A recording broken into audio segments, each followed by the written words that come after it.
اور حیض دے دناں چ عورت نال مباشرت کرنا حرام ہے.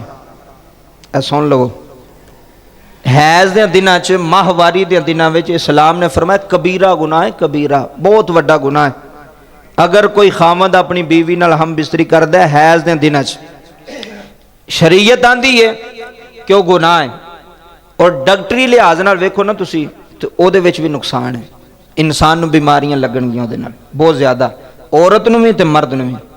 اس واسطے حیض دے دناں وچ تسی اپنی بیوی نال ہم بستری کر سکدے.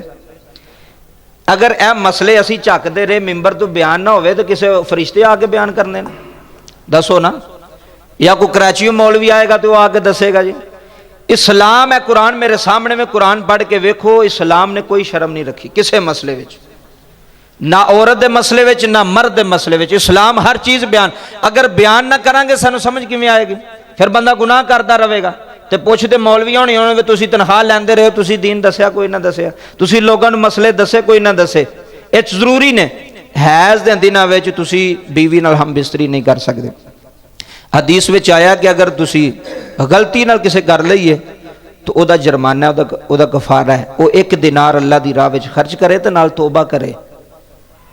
عام گل نہیں، 1 دینار اللہ دی راہ وچ او دا کفارہ ادا کرے تے نال توبہ بھی کرے سچی کہ یا اللہ میرے کول گناہ ہویا ہے.